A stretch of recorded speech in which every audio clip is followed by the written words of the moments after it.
Good morning.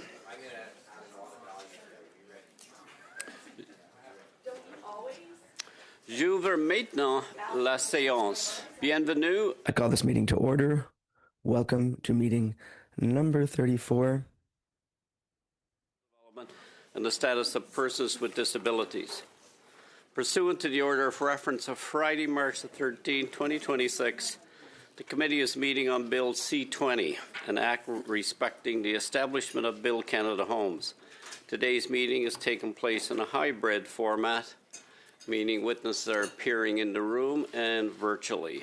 Before we begin, I would remind all members you have the option of participating in today's meeting in the official language of your choice. If you're in the room, please select the right channel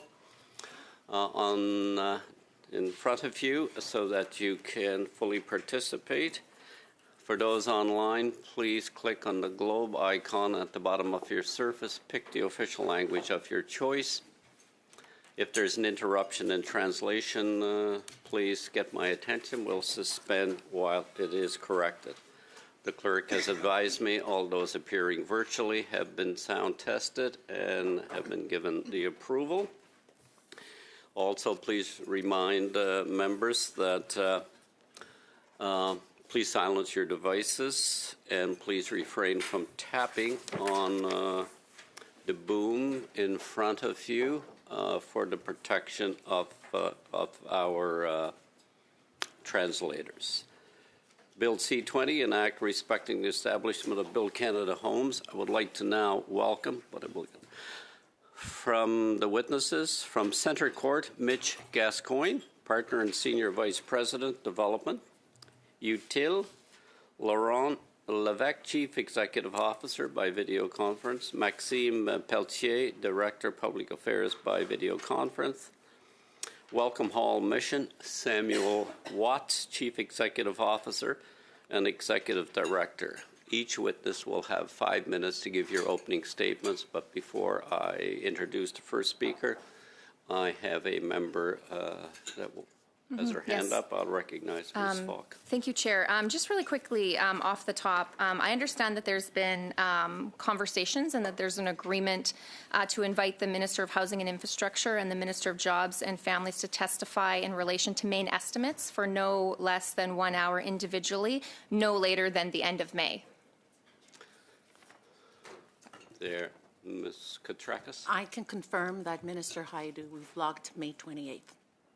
So I guess we are in agreement that the minister. So I'll just reread it again. Sure. That the Minister of Housing and Infrastructure and the Minister of Jobs and Families will come to the committee to testify in relation to main estimates for no less than 1 hour individually by the end of May 2026. I'm seeing a thumbs up, so it's an agreement. Thank you, Ms. Falk. We will now go to the opening comment from Mr. Gascoigne. Mr. Gascoigne, you have 5 minutes. Thank you. Thank you, Mr. Chair and members of the committee for the opportunity to appear today. My name is Mitch Gascoigne and I'm a partner at Centre Court, one of the largest high-rise developers in the City of Toronto, and by that measure, one of the largest in the country. Since our founding in 2010, Centre Court has delivered over 12,000 homes, representing more than $6 billion in development value. My perspective today is grounded in the practical reality of what it takes to get a project built, what makes it work financially, and what causes it to stall. Before speaking to Build Canada Homes specifically, I want to put the current market into context because the numbers are stark. My colleagues at Build have noted that GTA new home sales in 2025 reached just over 5,000 units, which is the lowest since tracking began in 1991. An 80% decline from the 10-year average. I can tell you from the front lines that the numbers reflect a real and stark reality. CMHC's own data confirms what we are experiencing in Toronto specifically. In 2025, Toronto housing starts fell to their lowest level since 2009, below Calgary, Montreal, and Vancouver for the first time. On a per capita basis, home building activity dropped to its lowest point since 1996, driven by a collapse in condominium starts. There actually hasn't even been a new condo launched in 2026 so far in the City of Toronto. The root cause of this contraction is not a lack of demand for housing. It is not a lack of willingness from developers to build. In many cases, projects are ready and sites are approved. The issue is the all-in cost of delivering housing remains too high relative to what the market can absorb. And critically, it's not because construction and land costs are elevated. Both have come down materially from their peaks. Land values have fallen significantly. Construction costs have eased. What has not moved until very recently is the tax and fee burden. There's a second dimension that is equally important. New housing, particularly purpose-built rental, is competing for capital against every other investment opportunity in the world. Investors and lenders looking at a rental project today are competing it to alternatives globally. The returns need to reflect that reality. Right now, even with CMHC support, it is difficult to find rental projects that offer competitive risk-adjusted return, and we need to change that. I want to acknowledge the massive steps the government have begun to take on this front. The elimination of HST and the reduction of development charges by the federal government and the province of Ontario are meaningful and necessary steps. In our own projects, we have passed along those savings directly to our purchasers, and we have seen real, if early, uptick in activity as a result. The direction is right, and I want to be clear that the industry is genuinely appreciative of the pace of change. The task is now to make those measures permanent rather than temporarily, and extend them further as conditions would allow. Build Canada Homes fits directly into this broader approach, and I support the direction of Bill C-20. From where I sit, BCH's most important role is a provider of catalytic capital for affordable projects. Even with meaningful improvements on the cost side, there remains a significant gap between what it costs to build and what affordable projects can support financially. The economics of affordable housing are simply not achievable with some form of government support. That is exactly where a flexible, low-cost, and more patient capital provider can make the difference in getting projects into construction. BCH's direction, as I understand it, is to work in genuine partnership with the private sector, and that is exactly what is needed.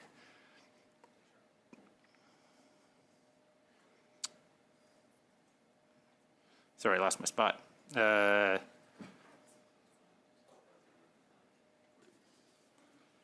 95% of housing in Canada is delivered by private developers and builders. There is a real value in BCH filling the gaps in the market cannot fill on its own, particularly on affordable housing projects. It is also worth being clear that BCH and tax and fee reform are not alternatives. They are complements.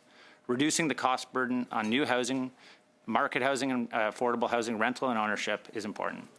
BCH's capital then goes to work on the affordable end where market economics alone will not be sufficient. Together, these two levers cover the full spectrum of what Canada needs to get built.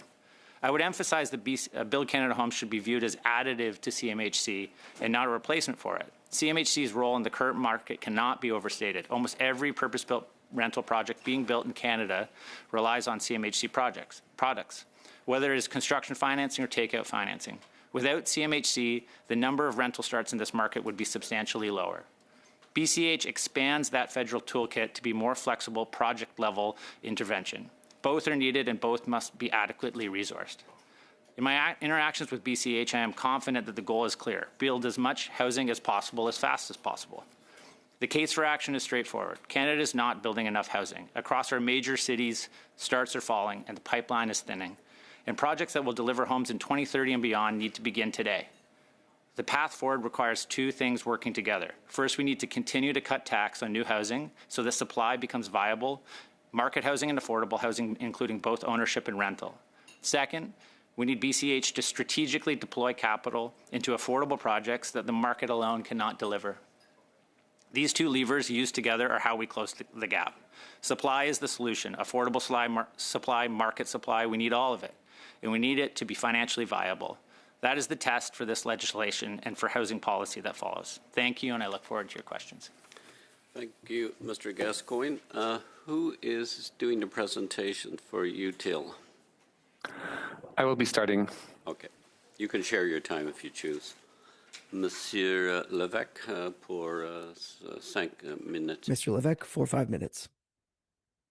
Monsieur le Président, merci. Thank you, Chair. Thank you to the members of the committee for the invitation. I'm the CEO of UTIL. We are a social economy enterprise that develops and operates nonprofit student housing across Quebec. We have about 755 units in operation, built over the last 5 years, and 100,000 other units under construction, thanks to our team of about 50 people.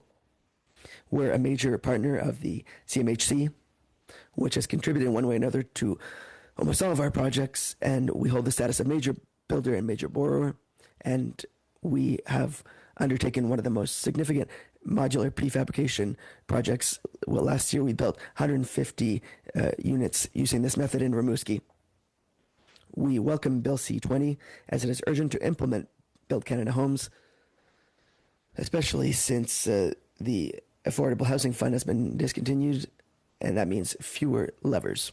The National Housing Strategy over the last few years has allowed us to create an important momentum in the nonprofit housing sector. And we're not the only ones to have a significant pipeline of tens of thousands of units. And the funding scenario is uncertain given the end of the Affordable Housing Fund. So Build Canada Homes is very important to continue this momentum in terms of the building of affordable housing in Canada. And if it doesn't reach its cruising speed, then we're going to lose some of these projects. I also need to acknowledge the importance over the last few years of the integration of student housing in federal policy. This is a significant solution for the housing crisis in Canada. It allows us to densify areas near public transit and to improve the supply, all the while making more rentals available to families for units that would otherwise be occupied by students. So it's very important that in implementing C-20 and Build Canada Homes, that the integration of student housing be maintained in all policies, and it needs to remain part of the housing continuum solution for the next few years. I'll now pass the floor to Mr. Pelletier. Thank you, Laurent. Hello, everyone. Thank you for allowing us to speak today. So to continue in terms of what we're expecting from Build Canada Homes, our three main points today. We want to Build Canada Homes to use portfolio financing. So the sector and the government realize that we're not going to get out of the crisis by doing a project-by-project approach. So we need to use a portfolio financing approach. So that means that in order to work, Build Canada Homes needs to establish partnerships with developers, and the accountability structure needs to involve funding for each project, and there needs to be accountability for each unit. So a partner of Build Canada Homes needs to have targets for its entire portfolio, and that would mean for us, from the point of view of the developer, is that we'd have predictability as well as flexibility to optimize public contributions. So if the project needs less public money, then the money can be used for another project to improve affordability elsewhere. And sometimes there are unpredicted things that undermine our projects. So if we could affect these changes, that would be a game changer.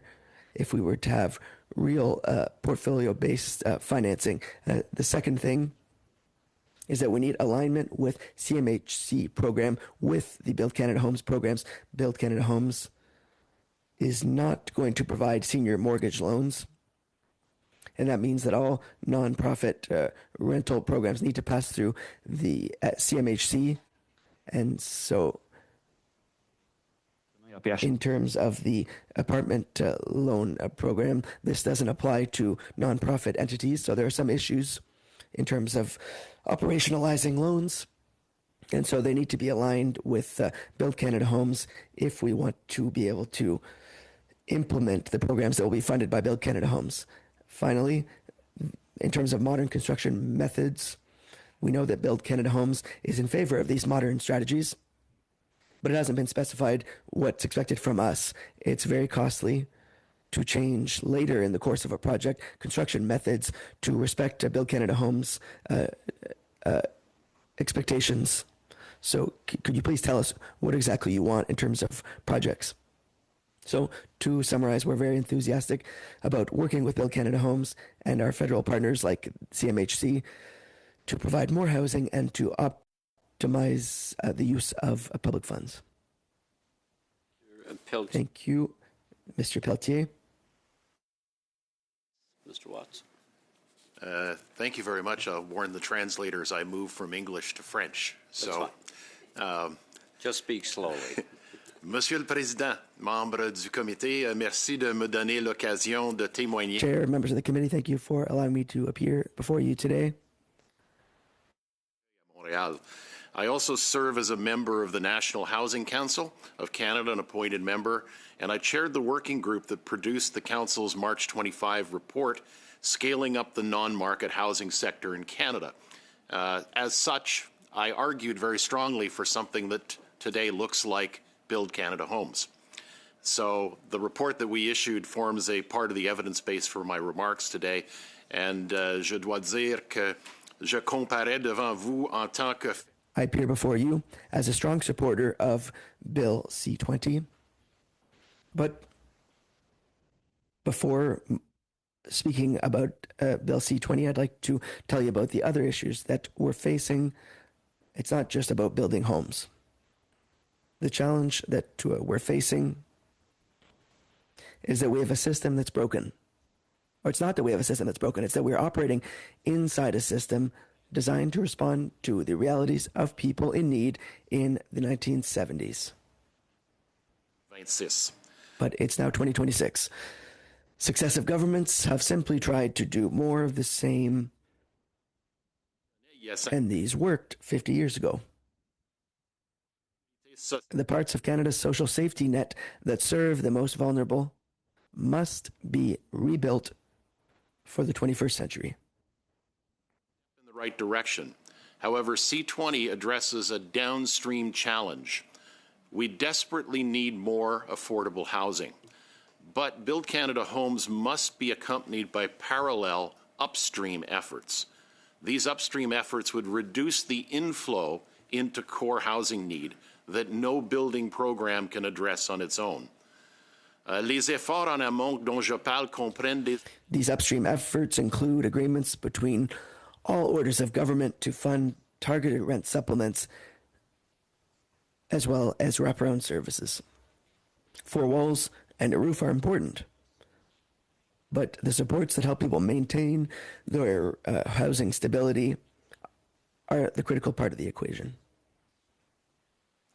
But let's also be very clear. C-20, BCH on its own, is not the only piece of the puzzle. I'm going to make one suggested amendment to C-20, and I know the committee's touched on it already, and that's the definition of affordable housing. Ms. Weitzman, Dr. Weitzman, who was here, pointed out that there's many different definitions of affordable housing. But Build Canada Homes has put one on its website, which I think all of us tend to agree with, at least those of us in the sector. And my suggestion is, why not put it in the legislation, not just on a website? A website can be changed, legislation, a little more difficult. So, nous demandons en effet au Parlement du Canada de rendre... So we are asking Canada's Parliament to make permanent an act of law. And beyond the act itself, I have four other asks for the Government of Canada. They're not amendments to the legislation per se, but they are upstream conditions under which this legislation can be successful. Premièrement, Maison Canada devrait établir... First of all, Build Canada Homes need to establish permanent and dedicated funding for transitional housing and supportive housing. Parts to permanent housing, getting people in the process. Second, the federal government must negotiate with provinces and territories to implement a targeted rental protection fund. Rental protection falls under provincial jurisdictions. It can't be done unilaterally, so the federal government needs to lead it, but with urgency. And if you can protect rental housing, it helps people stay in housing, much less costly than having to build housing for them. Troisièmement, lors les fonds publics sont créés pour des logements. When public funds create affordable housing, affordability must be maintained in perpetuity. That affordable housing eventually becomes unaffordable. And my fourth one, I think, should be an easy one. I think the CEO of Build Canada Homes should sit on the National Housing Council as an ex officio member. If BCH becomes the most significant federal housing instrument, its leadership should be accountable to the broader ecosystem that it's meant to serve.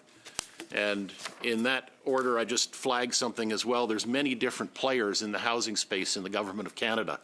HIC, CMHC, BCH, Canada Lands Corporation.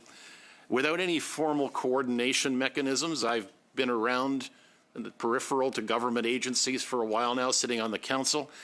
if you don't have those, there's going to be some mix-ups, and I think we need to fix that. So in conclusion, Mr. Chair, BCH is the right way to go, but its credibility eventually will be measured not in units built, but in lives changed. Merci beaucoup. Merci, Thank you very much. Thank you, Mr. Watts. Mr. Aitchison, for 6 minutes. Thank you, Mr. Chair, and thank you to all the witnesses for being here. Mr. Watts, I'd like to start with you since you were the last one to speak, and I appreciated your comments about the need for coordination among the what I think are too many federal housing agencies. I'm wondering if you could tell us what specifically Build Canada Homes, what tools it has been granted that the Canada Lands Company or CMHC didn't have or couldn't be granted to achieve the same objective? Well, it seems to me one of the key things, that's a really good question, and I don't know the specifics, but I'll tell you about one thing that struck me in the role that I have on the National Housing Council was that very clearly housing was one of those things that tended to ricochet around policy-wise depending on the temperature of the water in Ottawa and which government was in power.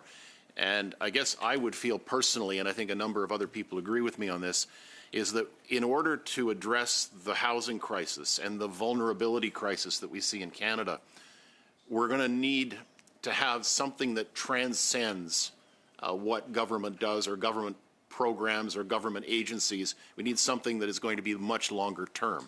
And so the sense of BCH that I'm seeing is that it's taking a longer term, broader approach that's not going to be subject to 4-year policy initiatives. How? Sorry, and I don't mean that glibly, but the Canada Lands Company's been around for a while. It's a Crown Corporation.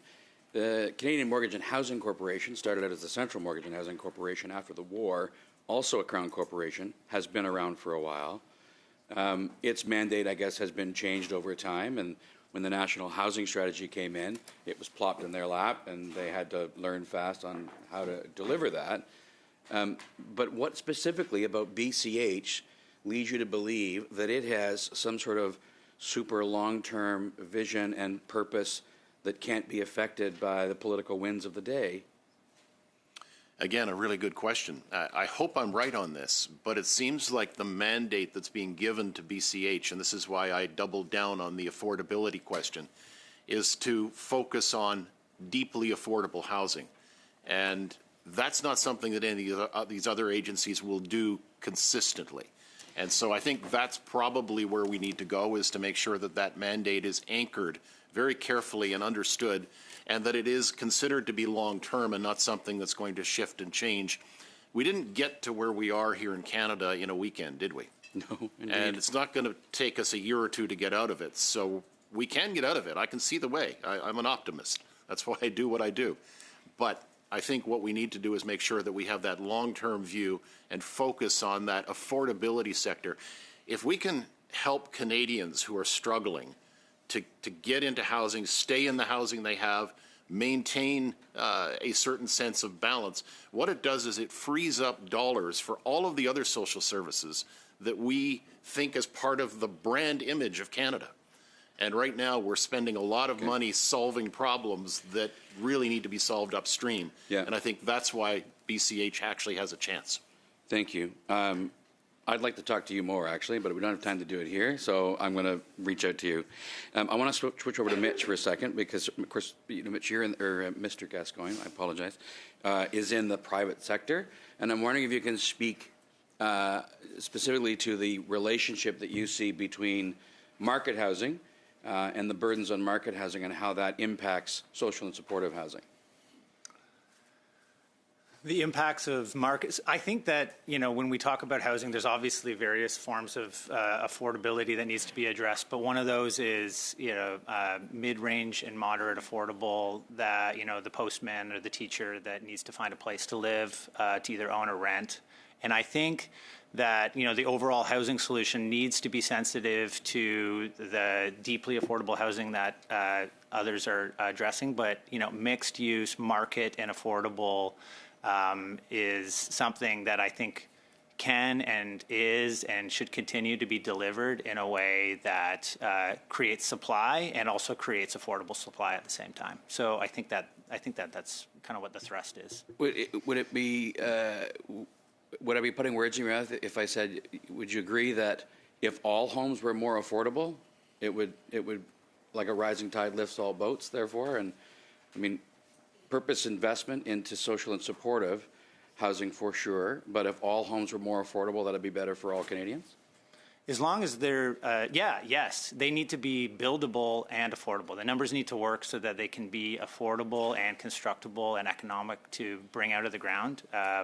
And absolutely, like the view of me and I think others in my industry is that, supply should lead to, lower cost housing, and that's okay. That's what, we want to do. We want to bring the supply online and make it more affordable for all. Okay, thanks. And quickly to Mr. Pelletier, you spoke, sir, about predictability and versatility, a portfolio financing type of approach. I don't know where you are right now. I'm looking aimlessly. Are you suggesting this is something that Build Canada Homes needs to do or will do? Is that your impression, that it will do this, or you need it? The investment document that was put out by Build Canada Homes says that it wants to do that. But in our experience, moving from a project to project logic to a portfolio logic has been difficult from a bureaucratic perspective because you have to switch how you approach accountability. So it's both something that Build Canada Homes said it wants to do, and it's something that we want to see. But our message is that it's important, if we want it to work, that government accepts that accountability will not work on a project-by-project basis anymore, but it would work on a sort of having targets on all the projects that will be built within one investment agreement. Monsieur Aitchison, Madame Durocher pour 6 minutes. Thank you, Mr. Chairman. And I thank you for all the witnesses for being here this morning. And thank you for your participation and your commitment in the last year since we have been developing this new agency, BCH, and is already up and running. You have, Mr. Watts, talked about the different approach taken by BCH, and that's exactly what we want to do with criteria that is less rigid. So we know it's not a program, it is actually an investment agency in affordable housing and by working closely with the private sector. So my first question for the colleagues of UTIL and for Mr. Gascoigne. So when it comes to your experience up until now, because I know that Laurent and Maxime have already dealt with BCH. I don't know if that's the case with Mr. Gascoigne. So when it comes to this investment policy, where we're looking at these criteria that are not too rigid, of course there's accountability involved, but do you feel that this is the right direction that we've taken?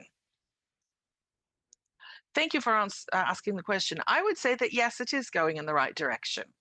And this philosophy, this way the the action is doing, the undertaking and the action in this agency is much more agile than the CMHC. And it's important to remind us that it also has a macro prudential mandate. So it was very difficult for the CMHC to concentrate on affordable housing because they also have to deal with mortgage programs, and which gives them the responsibility of the majority of the situations like Mr. Gascoigne was talking about. So I don't want to make a play on words. So utile is useful, right? So it is good to have both sides. You have on one side an agency that is much more flexible when it comes to affordable housing, but at the same time, like Mr. Watt was talking about, you have to deal with coordination. Yes, precisely. That is really what we have to, I think, improve because my colleagues at the CMHC have to deal with mortgages, and they don't always know the reality of what BCH is and the reality of the different provinces. So this is why we're having these discussions with BCH to make sure that everything is really cohesive.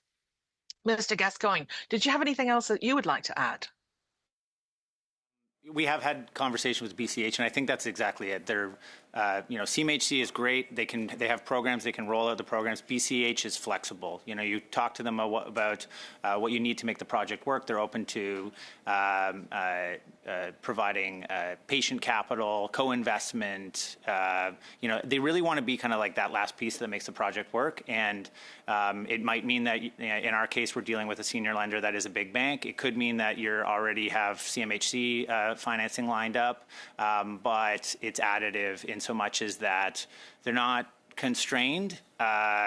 They want to, drive towards the housing being built and are interested and open to talking about how that can happen. Thank you very much.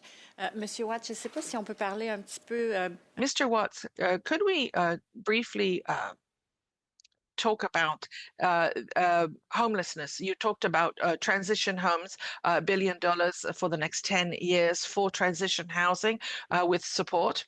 And we know that the homelessness cries, 30 to 40% of homelessness is often linked to issues of housing affordability. But we also have to work very closely with municipalities, with the provinces and territories. What I understand is that you believe that the federal government has its role to play to help and bring things along and put things into the right path when it comes to homelessness. Is that what you think? Oh, yes, absolutely.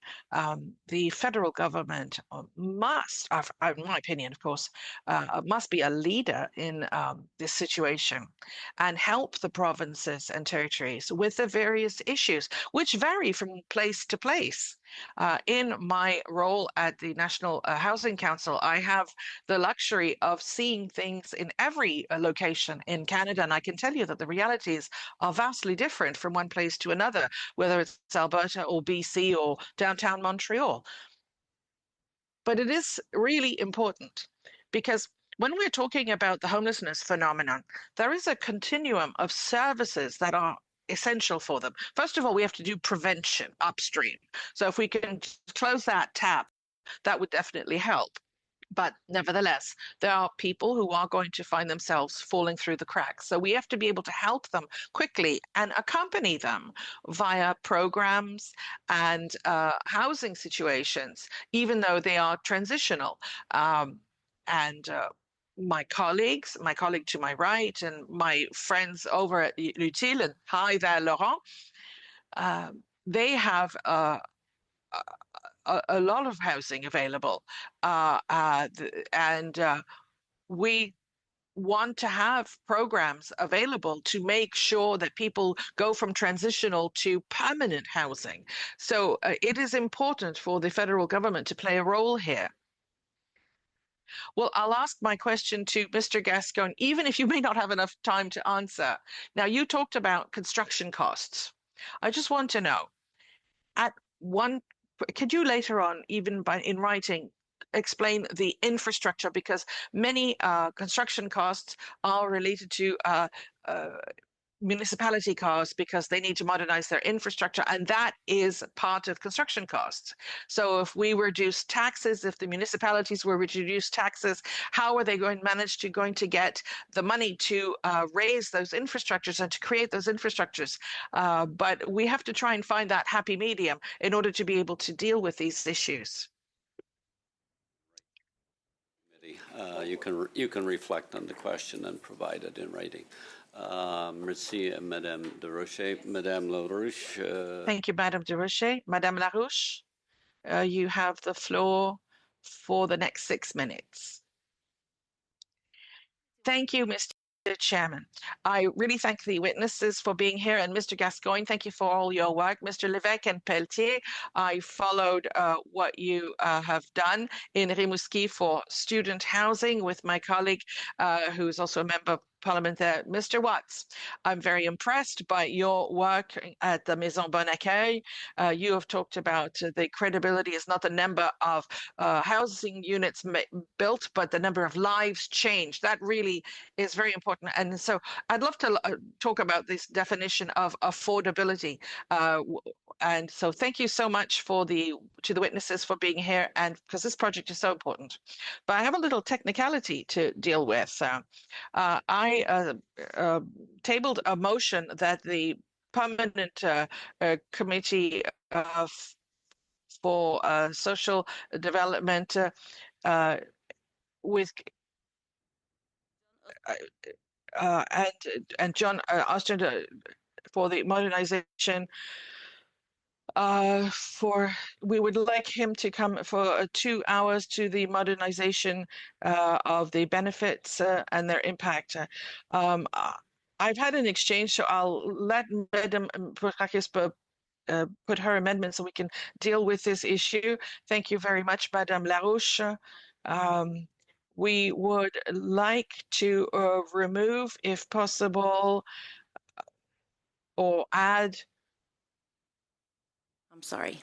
We would like to add witnesses, not witnesses, but the officials from the department to be at this meeting. And we would also like to remove the person that is now in the Privy Council that is mentioned in the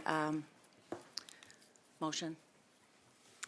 Okay, just for a moment, the motion is Donc, Monsieur le Président, ce que vous aviez proposé, Madame Koutsakis, c'est d'enlever la portion et John. You had proposed, Madame Koutsakis, to take away John Ostrander and then modify 2 hours to 1 hour. And it's because Mr. Claiborne and the deputy ministers, that would be the only modification that we would ask for. I'm fine with it. I'm fine with this amendment.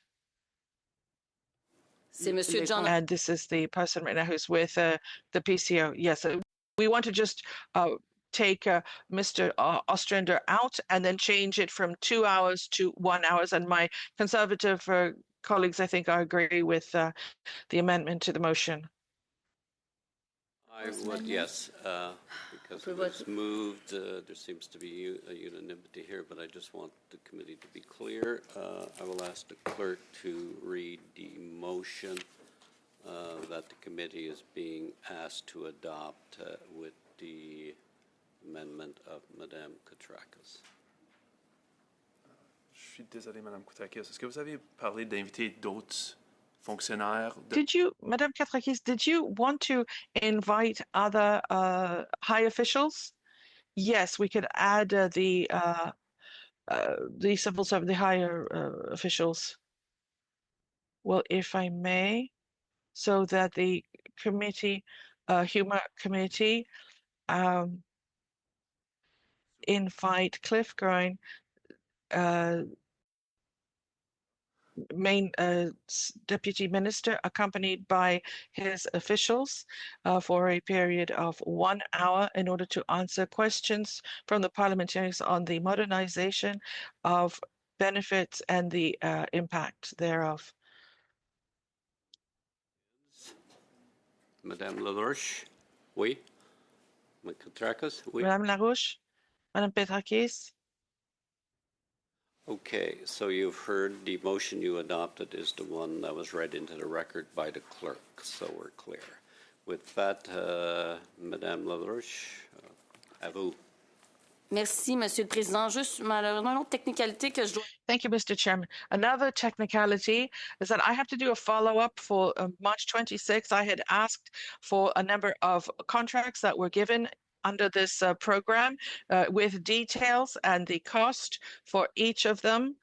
And if the contract has been finished or is it ongoing, and with all of the different firms, and this was when we met with the ministers, and you had committed yourself to presenting these documents on behalf of the committee. I would like to know if we have received these documents or not, because I don't think we have received them. Thank you, Madame Larouche. I'm just going to suspend for a minute while we get this clarified. Suspend.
Committee members and witnesses, please take your respective chairs. We're going to resume the meeting. Committee members and witnesses.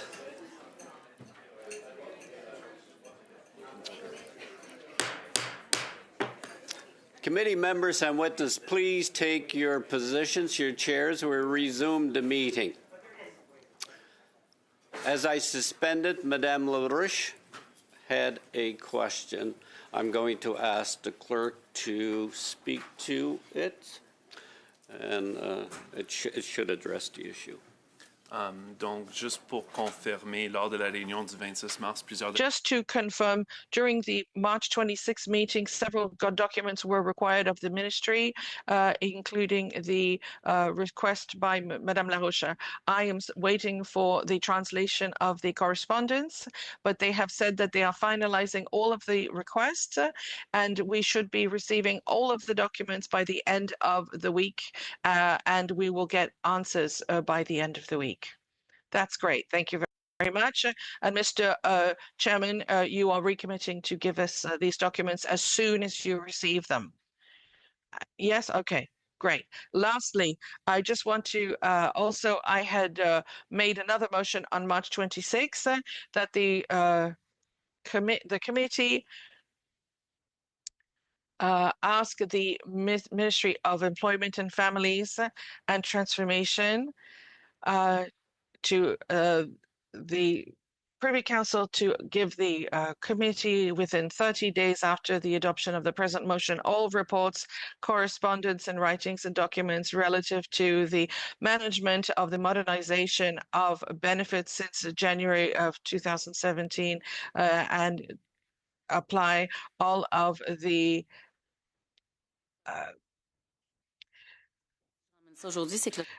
And if I reminding everybody of this today, it's because the 30 days are almost up.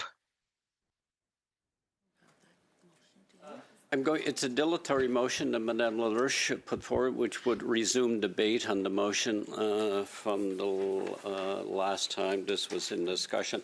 But I am going to suspend for a moment before I go to that, so allow members to collect on it. We'll suspend for a moment. Suspend.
Committee is back in session. We have a dilatory motion on the floor that we will proceed to a vote on, and it is on the motion that has been circulated. The motion is to resume debate on that motion. So, Clerk, a recorded vote on the dilatory motion of Madame LaRouche, which is a request to resume debate on the motion you have in front of you. Madame Koutakis. No. Madame Desrochers. Non. Miss Fancy. No. Monsieur Joseph. No. Miss Falk. Mr. Aitchison. Yes. Mr. Seaback. Oui. Mr. Reynolds. Yes. Madame Larouche. Yeas pour 5-5, nays contre 4-4. Okay. So the motion has been carried, so we're resuming the debate on the motion in front of you. I have a speaking order. Mr. Rocher, Ms. Falk, and Ms. Fancy. Beaucoup, Monsieur le Président. Écoutez, Thank you, Chair. qu'on ait I find it unfortunate that we are interrupting this important study. We'd almost finished our study of C20, and we've got witnesses who have come to give us their perspectives, who traveled here, and we're interrupting this study. We are scheduled to begin the clause by clause study of this bill soon. entendu And up until now, we've heard a series of witnesses from both sides who have spoken about the importance of building more affordable housing. There are families unable to find housing that meet their needs. We've got a solution on the table, and now we're seeing tactics to prevent us from moving forward in this important issue. I find it to be unfortunate, and furthermore, with respect to the motion, an enormous number of documents have been asked for, and at a time when the department is busy dealing with important issues like the food program and the thing that we just voted on earlier this week, C222, the National School Meal Program, the 100,000 summer jobs that we announced that will allow young people to find jobs this summer. So this is a department that exists to help the most vulnerable Canadians. des tactiques de délai. And in order to filibuster, we're going to ask these very busy people at this department. And last week, a member of the opposition spoke about after having discussions with department employees who worked a lot, who had to work late into the evening. And now we're going to add to this. Très clair, en fait. And in fact, it's not very clear why this is being done, what it's going to do. The minister already appeared on the subject of this bill, or not on this bill, but on the question of CUREM. And the minister was here with all of their officials. We received details on every province. People have been kept up to date. A working group was created. So I'm not sure why we're stopping this important debate today. So, Chair, Study that we are here today to do. Merci. Okay, we have a dilatory motion to adjourn debate on the motion currently. Mr. Clerk, a recorded vote on the motion of Madame Desrochers to adjourn debate on this motion. Madame Koutakis. Oui. Madame Desrochers. Oui. Miss Fancy. Yes. Monsieur Joseph. Oui. Miss Falk. Mr. Aitchison. No. Mr. Seaback. No. Mr. Reynolds. No. Madame Larouche. Non. Yeas pour 4-4, nays contre 5-5.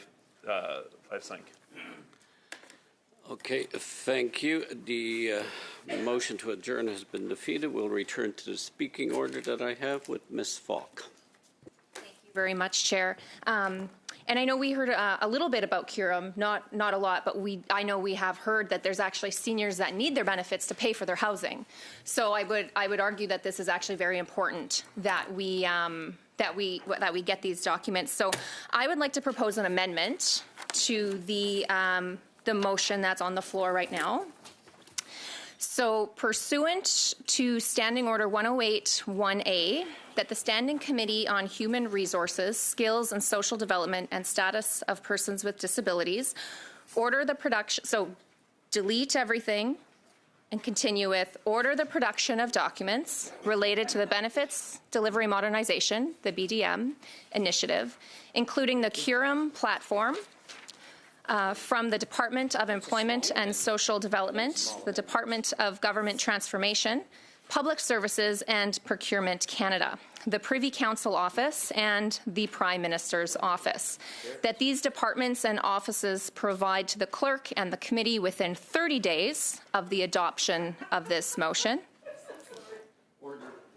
The cackling from the Liberals, Chair, is next level here. I called order. Thank you, Chair. I appreciate that. A, that the internal audits, evaluations, and risk assessments related to BDM since January 1st, 2017.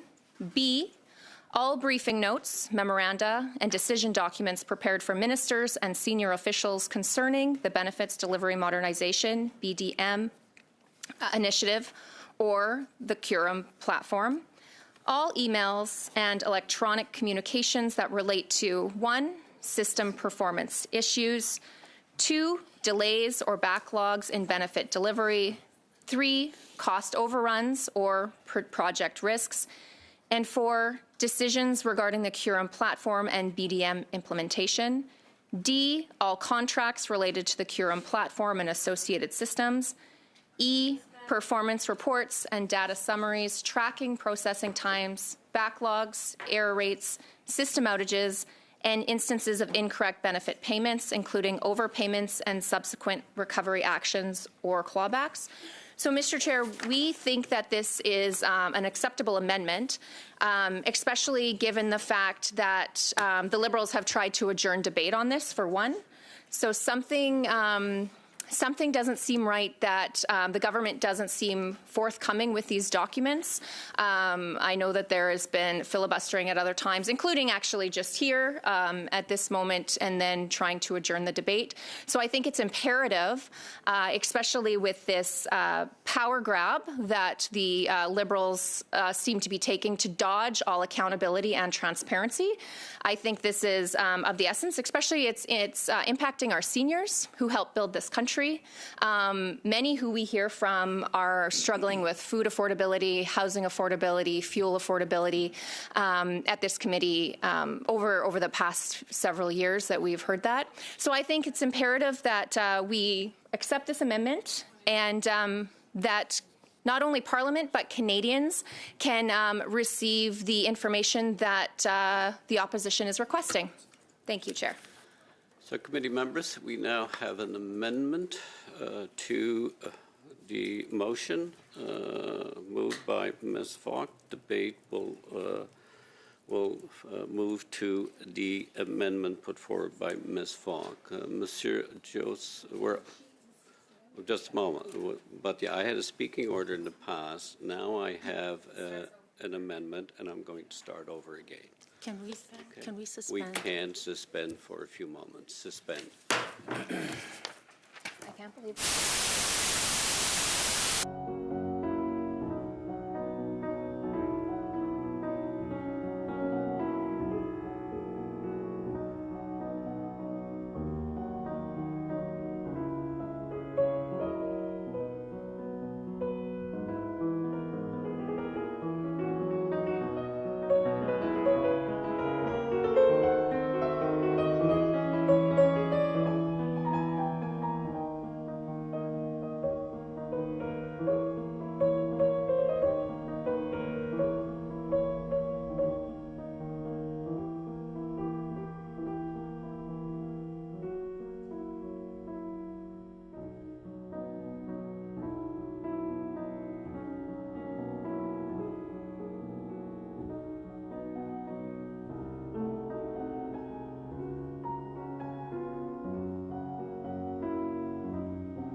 the committee is resuming, and so we're clarifying. We were proceeding with debate on the amendment of Ms. Falk. I had two speakers on this new list, Madame LaRouche and Monsieur Joseph, to speak on the amendment of Ms. Falk. So I'll begin with Madame LaRouche, then Monsieur Joseph, and then Ms. Fancy. I have a third. Oui. Madame LaRouche on the amendment. Je serai brève. De toute façon, I will be brief. Anyway, Madame Falca properly explained. I believe that there is a link because we're talking about housing this morning. And I also talked to Mr. Watts, who confirmed that the fixed revenues for seniors are a problem, especially in order to be able to pay one's rent. And we're not trying to block C20, quite the contrary. The Liberals know this very well. The Bloc will be supporting it, and my colleague in Rimouski is talking about the project in Rimouski that's happening, which is absolutely marvelous. And we want C20 to go ahead. We are concerned with homelessness and social housing, and I support my colleagues' amendments concerning getting more documents.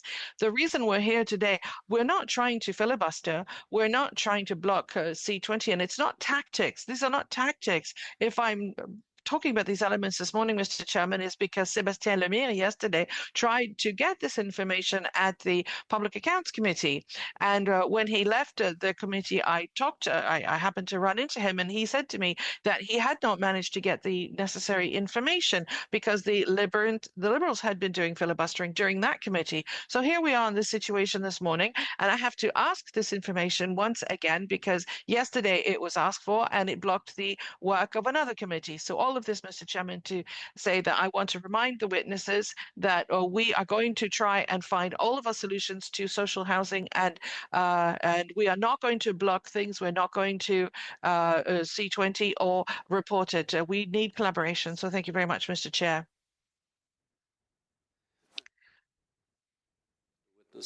They can leave because we have multiple debates on amendments and motion.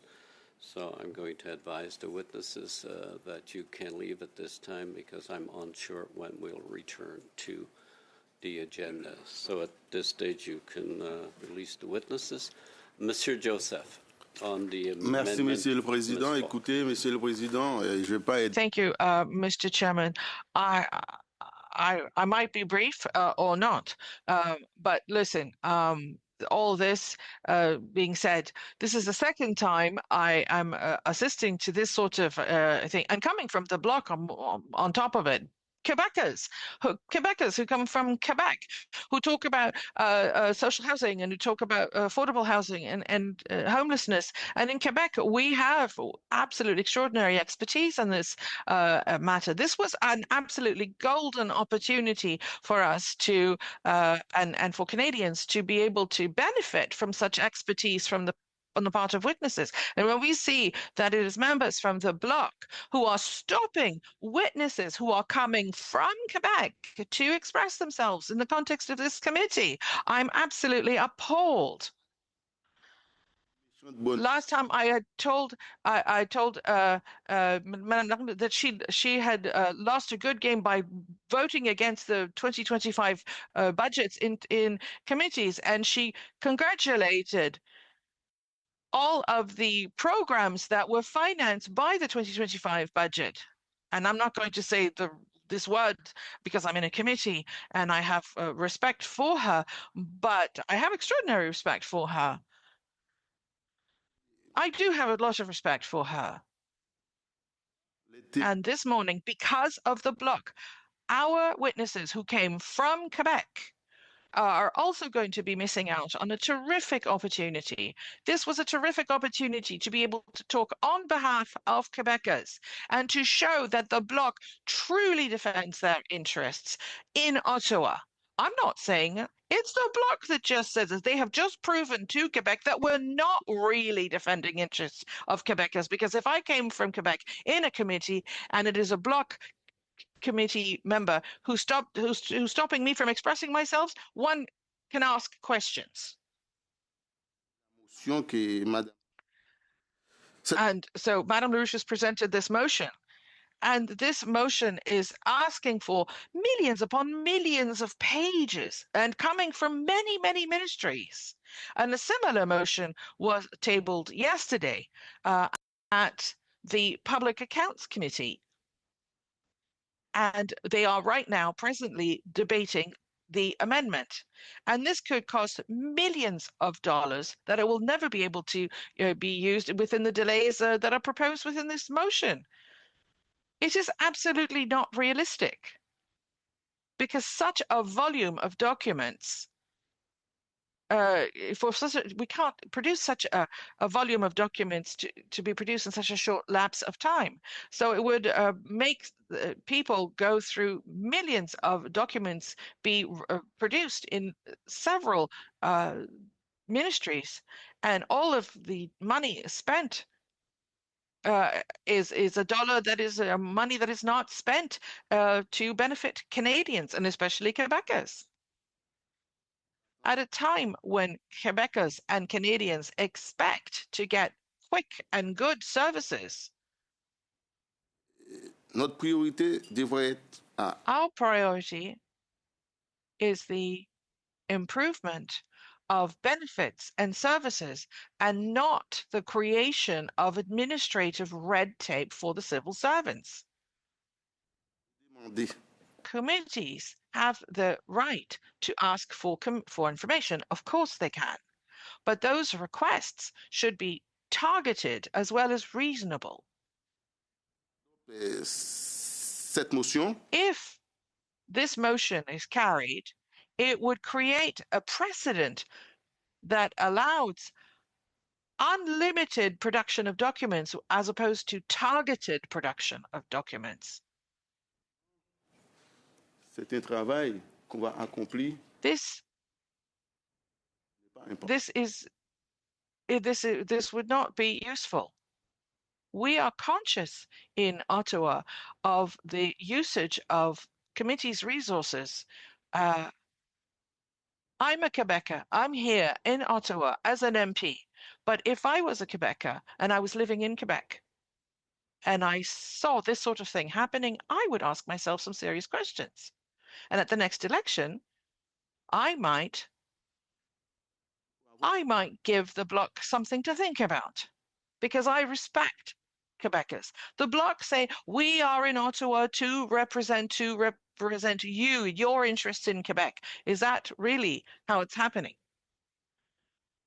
Because the witness that was here, the witnesses are both Quebecers. They are experts in housing. They know all about homelessness and they know all about BCH. They know all about C20. They know all about the continuum of services, of transitional housing, and all the services that go with it. So, Mr. Chairman, I want to be very clear. I am shocked and I'm appalled. If Quebecers knew and were aware, because I'm here right now, they are going to be made aware of what the Bloc is doing right now and how they are behaving. If Quebecers knew how Blockers were behaving in Ottawa, they would never vote for the Bloc again. Thank you, Mr. Chairman. Merci, Monsieur Joseph. Is Ms. Fancy, and then I have Ms. Falk currently on the list. Well, thank you very much. I didn't think this is where we would be this morning, as my colleague just talked about, having expert witnesses to test with testimony in regards to, Build Canada Homes in creating this new Crown Corporation that's going to highlight all of the good work, collate it together. So for me, I know people are traveling from all over the country to be witnesses here today that we just dismissed because of a motion that we've already been trying to work out. I'd love to ground this discussion today about what's actually being proposed within this motion. As it stands, this is not a modest request. Like the motion itself, 1, 2, 3, 4, 5 different subsections, and each of those relegating very complex amounts of documents within 30 days. So for me, when I'm looking at this, the hours that that's going to take, not that it's not an important thing, but this is not a modest request. It's going to require production of almost millions. This could be millions of pages of documents across multiple federal departments. So think about that. We are not we're not going to talk about a discrete set of briefing notes or a defined data set. We're going to be talking about an enormous volume of materials, potentially years worth of internal communications, analysis, records that would need to be identified, reviewed, then redacted because of legal necessary arrangement, then translated, and then finally compiled. So to put it plainly, this is not a small administrative exercise. This is an enormous undertaking, and we forget about how important that this particular committee is. You know, we have an umbrella of 5 or 6 different ministries, and we already have a very busy schedule, and we are dealing with some of the most vulnerable people in our country within this committee. So when we have these little willy-nilly, well, I shouldn't say willy-nilly, well, it is willy-nilly. When we have motions like this that come out for wanting to produce all of these different productions of documents, we could be better focusing a lot of time, money, energy into the vulnerable people that we're trying to help serve here. Because I know I did not come to Ottawa right now to worry about all of these different unnecessary amounts of documents that the Bloc and the Conservatives are trying to get us to do right now. I feel like this is a last-ditch grab because of our new formed majority as a way to get us to no, I'm not. We're not against producing documents. 30 days under multiple different ministries, multiple different platforms, way too much.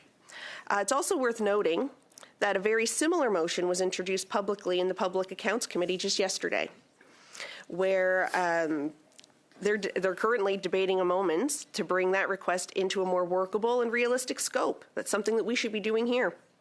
That context matters, and it shows that even in another committee, one that routinely deals with larger volumes of documents, there is a recognition that requests of this magnitude are carefully collaborated and partnerships forming. I'd also like to talk a little bit about the feasibility of what this motion suggests. In the timeline, it simply does not align with the reality of how government operates.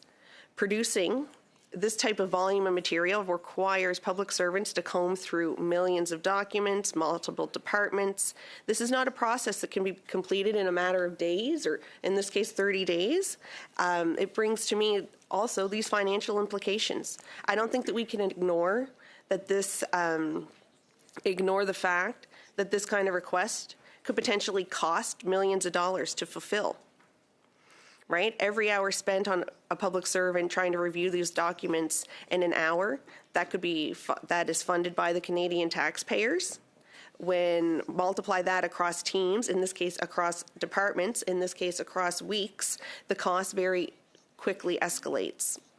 But it's also not just financial. There's also a very real opportunity cost here, and the opportunity cost is what we saw today, where we had almost a dozen witnesses or people that are lined up to provide testimony to Build Canada Homes, which is the report that we're actually studying right now, that's lost.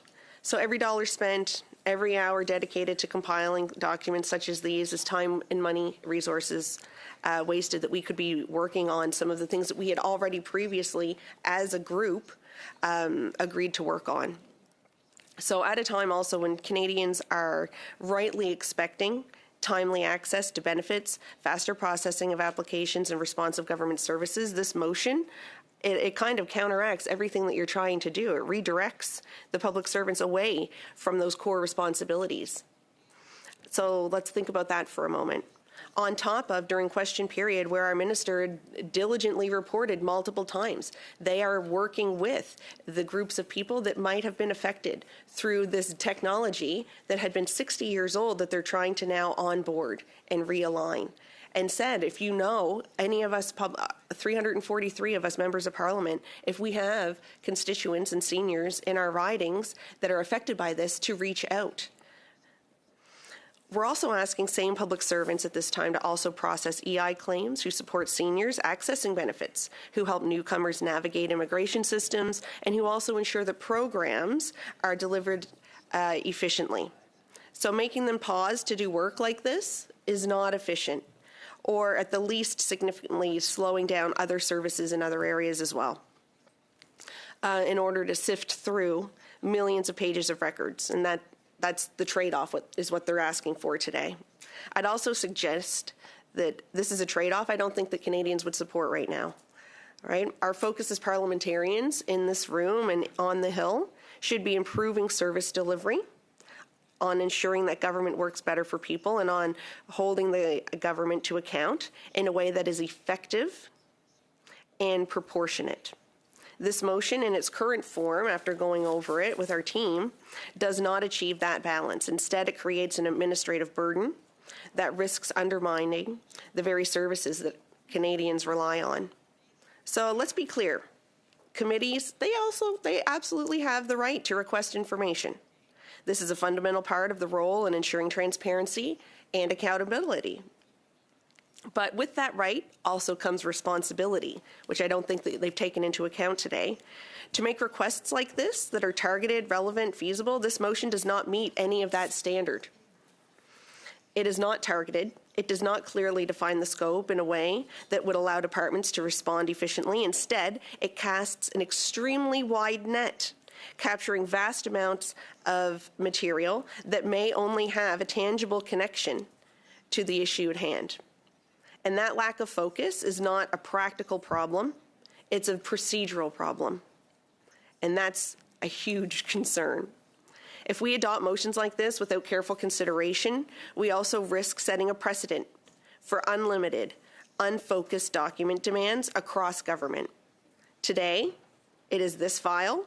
Tomorrow, it could be another. And over time, this approach overwhelms the system. A system making it harder, not easier, for committees to get information they actually need and hear testimony from experts to develop and strengthen our programs that we actually need.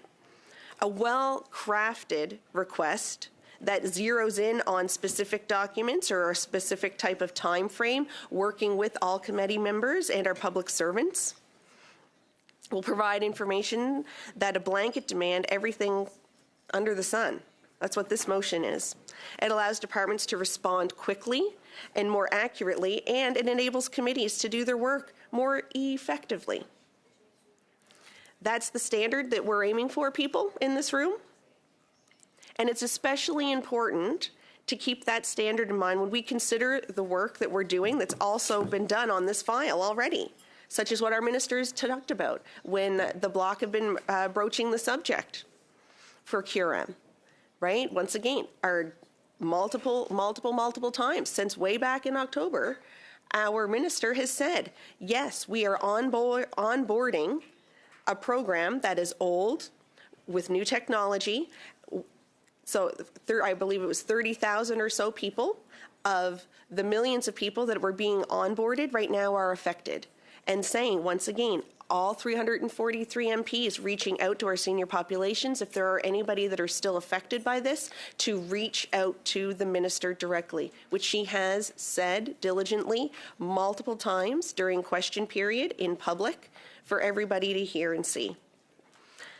So I think that there's already been quite a bit of transparency within this engagement. Minister Hajdu has also appeared before committee. Minister Lightbound has also appeared. Officials from their offices and from relevant departments have already provided testimony and answered questions. I'm wondering if my Bloc member was actually there before initiating this type of motion.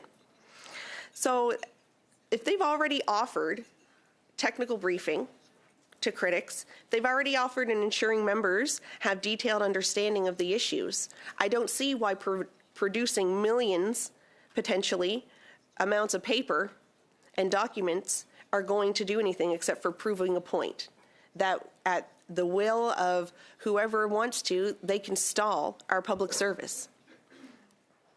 So at the request of the committee, officials have been provided regional breakdowns as well and costing information into this program.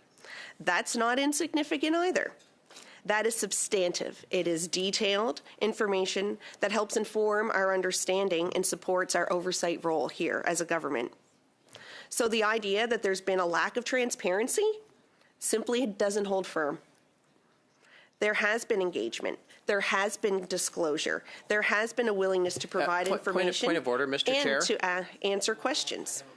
Be very specific. Yeah, the member seems to be reading notes from her phone. It might just save the filibuster if she produced those notes for the committee to read themselves. Thank you, Mr. Seebeck. That's not a point of order. The member has the floor and is debating on the amendment motion. You have the floor, Ms. Fancy. Yeah, I'd really like to commend my colleague over there very quickly in realizing that I am a good reader and I am also a really good note taker. So thank you for that, colleague. I'm also thinking, would this be meaningful to enhance our understanding of the actual problem that we had at hand? Or is it simply to create overwhelming volumes of material that is difficult to navigate, it's time consuming to produce, and costly to compile? And in this motion, you want all of that done in 30 days of adoption. I would argue the latter, and that's why I believe that we need to approach this a lot more thoroughly and work together as a team here. Yesterday, our Prime Minister talked about, how important it is to work as a team within government and create those partnerships and create transparency barriers or lack of transparency barriers. So let's ask for the documents that are directly relevant to those concerns without a defined timeline or in a way that's feasible for departments to deliver. I don't think that that's working as a team. And just to let my colleague know, I did not read that off my page. So let's talk about how do we strike the right balance between accountability and also practicality. Because at the end of the day, our goal is not to generate paper, I don't believe. It's to generate insight. And it's to ensure that we have information that we need to do our jobs effectively without imposing unnecessary burdens on that system or diverting resources away from Canadians, which is what we're doing right now, right? We had all of these witnesses here today to talk to us about the implementation of Bill C-20 in the building of Build Canada Homes. Had them all here, specialists in their area, some of our top-notch people, only to say you can come here, pay the money to come as a witness, but then you've got to go home before our first round actually even got finished. So if you talk about people that are facing real challenges, they're also navigating affordability challenges, accessing services and relying on government programs. They expect us as parliamentarians to be responsible towards to be responsible stewards of public resources and to also prioritize outcomes that make a difference in daily lives. A motion that would cost millions of dollars of taxpayer money take months and months to complete, and they once again want this done in 30 days just to help prioritize outcomes and make a difference in daily lives. I don't think that this motion does that, right? What it does is us going to our constituents saying, unfortunately, we are onboarding a brand new program that's been almost 60 years in the making of change and implementation. And if we have any vulnerable people in our constituencies that are affected by this, to help work with our constituents. That's our job, is to help our constituents. It's not to try to get tons and tons and tons of productions of papers when clearly the Minister Hajdu has already provided information about this, provided transparency about this, as well as Minister Lightbound. So it might sound like some strong accountability, but in practice, this also risks being counterproductive. So I would encourage colleagues to take a step back, consider a more balanced approach. So let's recognize the work that's already been done. Right? Let's acknowledge information that's already been provided, and let's focus on identifying any of the gaps that remain and allow us to address them effectively without creating undue burden. That could mean amending a motion to narrow scope. We could mean specifying particular documents or specific time periods. It could also be about setting a more realistic timeline that reflects the complexity of this task. There are options to this motion, but maintaining the motion as it currently stands, in my view, is the right path forward. It's about how we as a committee choose to exercise this type of authority. It's about setting a standard for how we balance that transparency with practicality, with accountability, and then with responsibility. We have the tools that we need to do our work effectively. This is a question, I believe, of whether we do this wisely.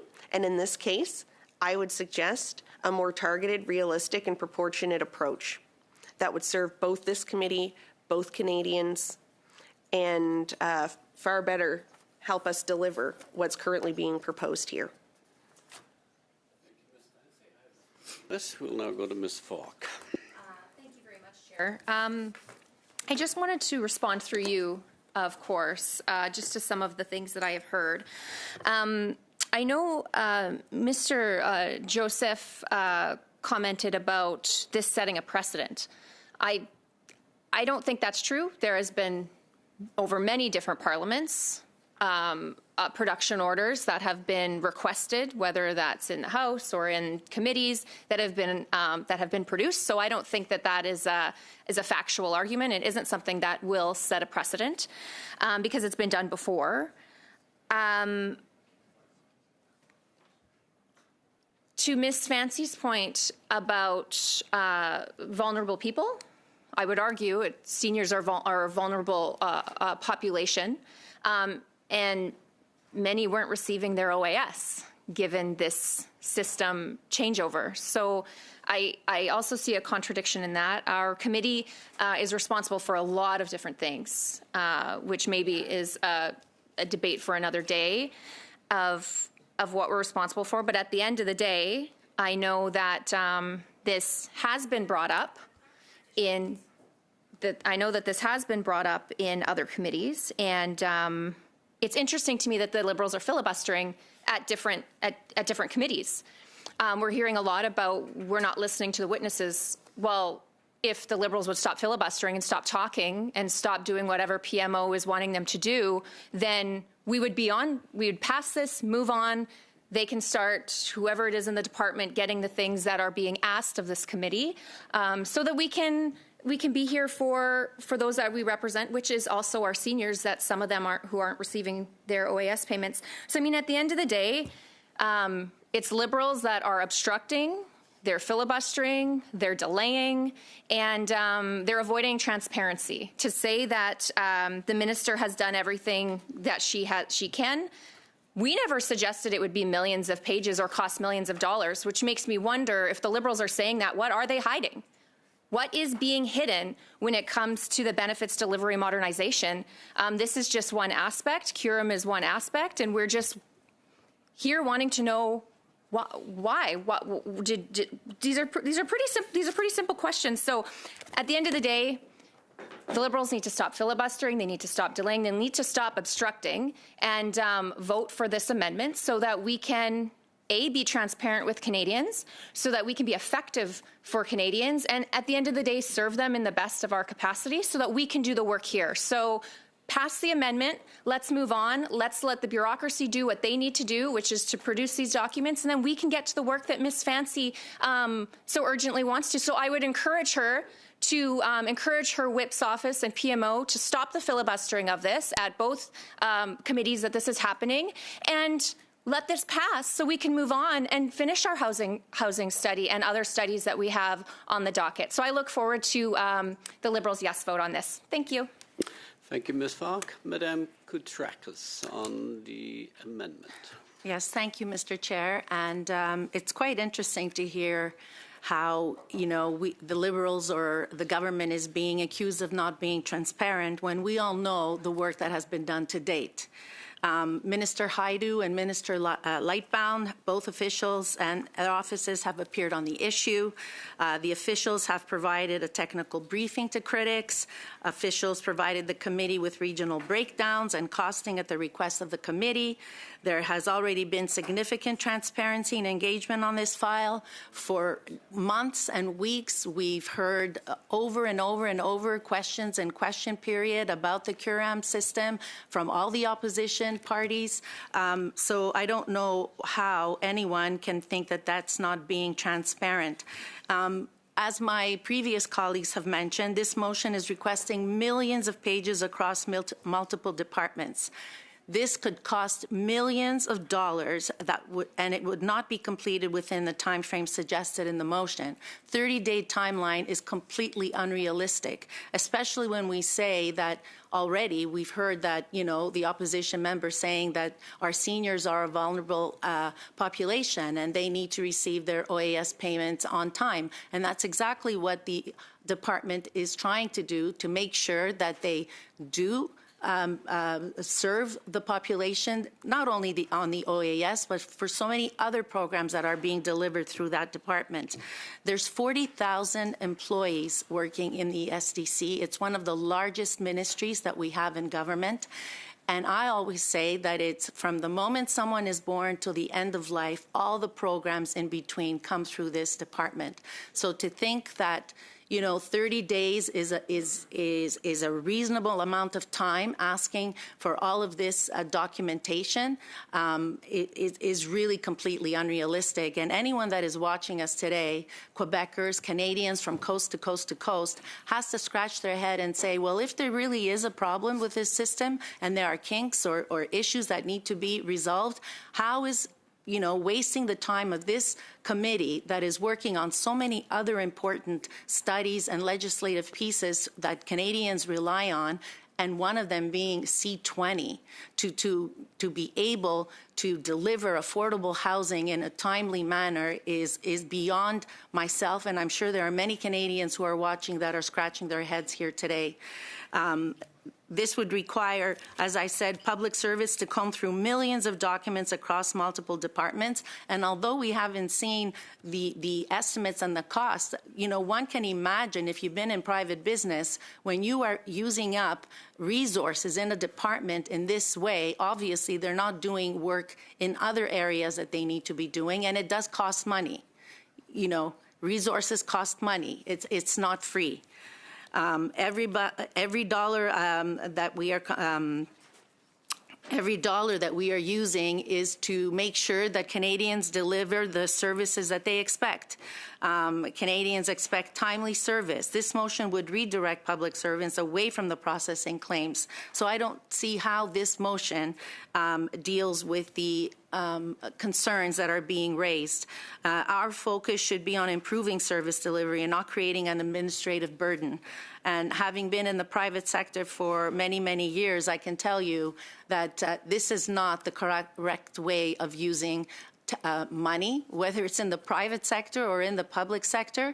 This is not what Canadians are expecting us to use their taxpayer dollars to just produce more papers, to sit through more papers, and to take up committee time, not only our committee time, but other committees that are also looking at this very same issue. I think that our government and the ministries involved and the officials have provided more than adequate information, and if there is any reason why more technical briefings are required or more explanations that are required of the officials, I am sure that they would be more than willing to meet with the HUMA committee members to provide them any additional information that they have to better understand how complicated it is to replace a 60-year-old system with a new modern system of delivering benefits. It's not an easy feat. It really is not an easy feat, and I'm sure that everyone around this table agrees with that. But, we are where we are, Mr. Chair. It's not an easy time. I understand that the opposition members may be frustrated, perhaps things maybe changing in the near future, and so this is their way of showing how unhappy they are, and I understand that. I really do understand that. But I think if we're going to continue to work together and to deliver for Canadians, I think, we need to take a step back and ask ourselves, are we really using the time in this committee and other committees to do what Canadians expect of us? And isn't it a shame that we couldn't continue listening to the witnesses that were invited here to discuss C20, and here we are talking, more about answers that we've already been given by officials, by the ministers, and as I said, any queries that are still left unanswered, I am certain that any information that the committee members would still need to be answered would be done within the time frame that would be feasible to do. Thank you, Mr. Chair. Thank you, Madame Katrakis. My speaking list moves next to Madame Akan. Thank you, Mr. Chair. First of all, I would like to tell, through you, Mr. Chair, to Mr. Seeback that I'm going to be reading notes, and those notes are prepared by me while I'm listening to the debate, which is actually the debate, not filibustering. So I'll continue with my notes here. So the motion presented by the opposition requires a technical and administrative undertaking that is functionally impossible with the mandated 30-day time frame. As a person from electronics background and as a person married to a brilliant mathematician who is a successful IT person and where IT is my daily life in my house, at my family table, I can argue that the request for all emails and electronic communications since January 1st, 2017, across 5 major departments and the Prime Minister's office, involves the retrieval and processing of massive volumes of unstructured data spanning nearly a decade. From a technical perspective, fulfilling this would require 1. Data retrieval and discovery, running keyword queries across the servers of 6 distinct entities to capture even communication regarding the current platform and BDM performance. For a project of this scale, a conservative estimate would be yield upwards of 500,000 to 1 million individual records. 2. Privacy and legal reduction. The motion explicitly requires reductions in accordance with the Privacy Act and the Access to Information Act. Based on standard industry benchmarks for legal document review, which I'm giving the information or drawing from general IT project management knowledge, a manual or even AI-assisted review for a sensitive personal identifiable information takes approximately 2 to 3 minutes per page. 3. Human power requirements. If we process 500 pages at an average of 2 minutes per page, the task requires 16,666 man-hours. To complete this within the 30-day window, the government would need to immediately divert approximately 104 full-time equivalent staff to work exclusively on this project 40 hours a week with zero margin for error or technical delays, which in technical word, we do have a margin for errors and delays. Please do a simple calculation and multiply these numbers by 2 or 3 if we are talking about 1 million pages of documents, and please do further calculations if we are talking about 500 to 1 million individual records when the number of pages could definitely double or triple. Furthermore, extracting data summaries, tracking processing times, backlogs, and error rates from the current platform over a 9-year period, involves querying legacy databases and normalizing data from different systems iterations. Technically, this is not a simple export function. It is a very complex data forensics and synthetics task that usually requires weeks of validation to ensure that accuracy requested by the committee. Demanding this volume of audited, redacted, and synthesized technical data in 30 days ignores the reality of IT architecture and data governance protocols. It is very obvious that this motion and the Conservative amendment are out through without thinking of any technicalities or without any calculations. Ultimately, this motion by the Bloc and the amendment by the Conservatives demonstrates a profound lack of technical literacy regarding the operational life cycle of a large-scale IT infrastructure project like the BDM. To demand 9 years of granular system logs, performance summaries, and unsiloed communications across 6 separate government bodies in a mere 30-day window is not legitimate exercise in transparency. It is a deliberate attempt to DDoS the administrative and technical capacity of the civil service. As a technical person, I see this for what it is, an impossible set of requirements designed to force a system crash. It will definitely force a system crash of the department's work for political leverage. This is a transparently dirty game of procedural sabotage intended to paralyze the government's delivery of essentials benefits before the committee majorities can be established. So Canadians are smarter, Mr. Speaker, than the opposition think, and they see that this isn't an oversight. It is a calculated effort to break the system from within while ignoring every fundamental principle of data governance and system architecture. So those are few of my calculations, few of my words to be considered. It is technically very difficult. It's actually impossible to do within 30-day frame. Looking all these documents, it is a risk for our system's ability. So I would consider the opposition, both parties, to look at those words that they put outside. Thank you. Thank you, Ms. Akin. Before I move to the speaking list, I'm going to advise the witnesses that they can leave. It is unlikely, yes, it is unlikely that we may return. There was a motion moved, which was within the member's prerogative in their speaking time, that returned the committee to debate that motion, and we're now in debate on the amendment to that motion, which is the prerogative of the members of this committee. So it is left to the order. It is left to the witnesses to, if they wish, they can leave. At that, we will, the next speaker, Monsieur Joseph. Monsieur Joseph. Yes. Merci, Monsieur le Oui, allez-y. Thank you, Mr. Chair. Président. If you knew how much this situation breaks my heart, these poor witnesses waiting for so long and who were told after that to leave, they've left their homes, their families, and I think they deserve some respect. Yourself. You're the only one talking. Apologize to witnesses yourself. Meeting suspended. Comportez-vous.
Speaking, but before I would go, I believe I'm going to recognize Mr. Anderson for he has a sorry.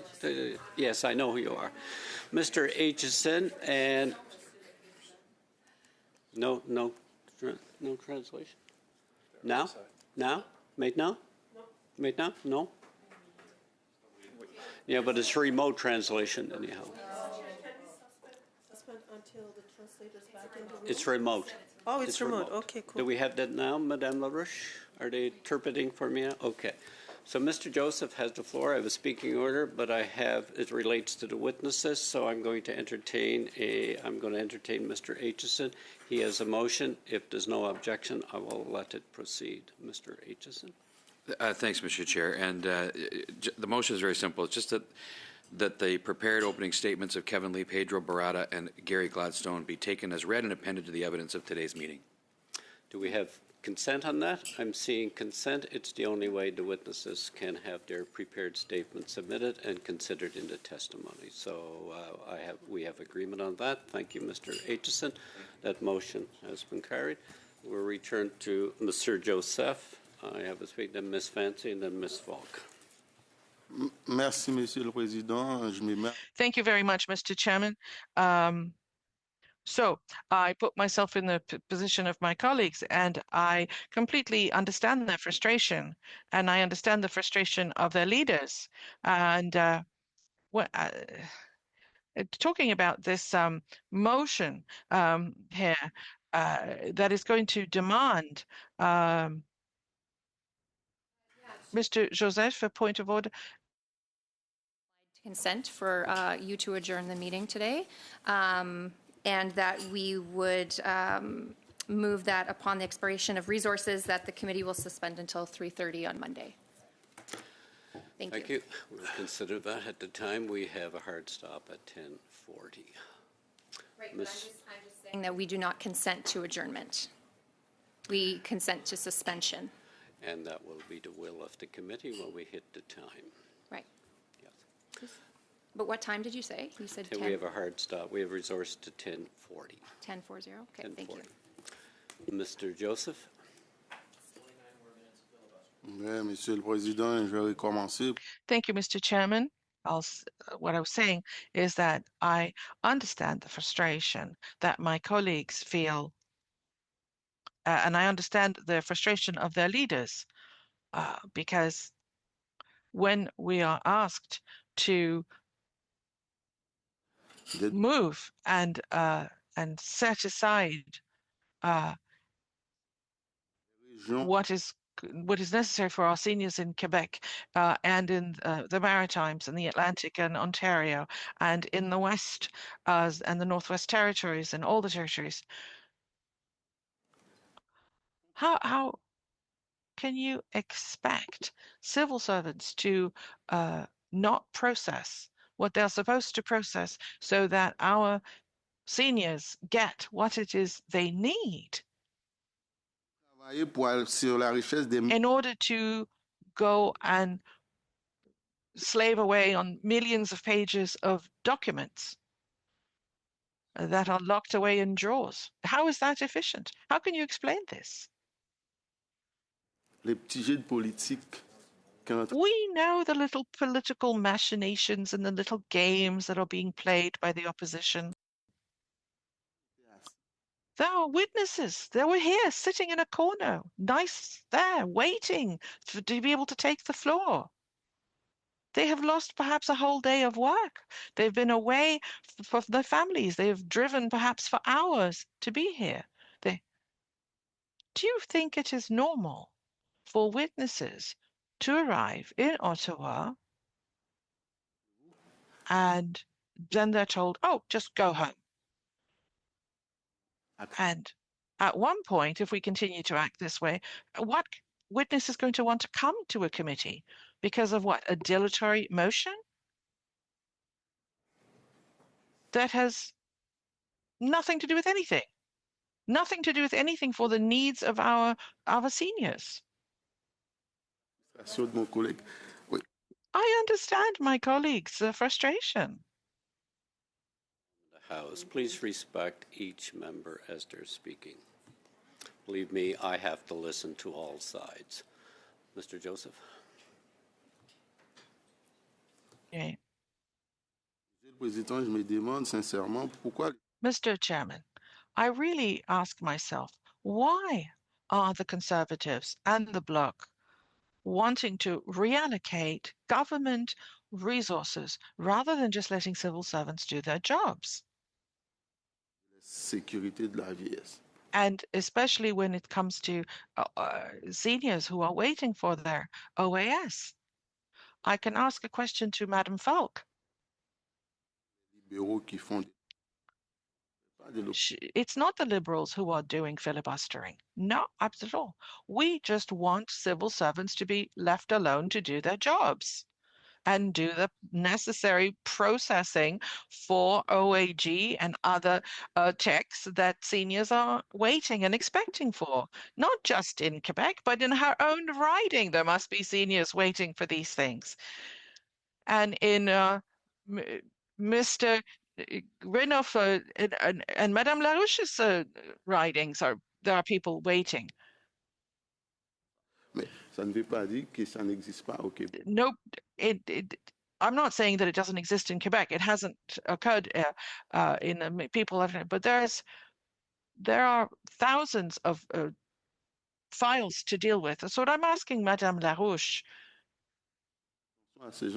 is that in the future, be careful when you propose such a motion, a dilatory motion, to not squander the resources of the committee and the government for things that are absolutely not relevant. That's what I want to say. I don't want to speak just to speak like some of my colleagues do.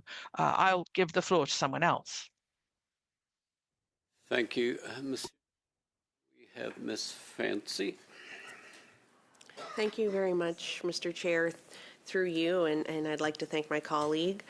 I'd like to talk first and follow up on some of my earlier remarks, but in a slightly different tone, because I don't think that this needs to be any type of adversarial conversation.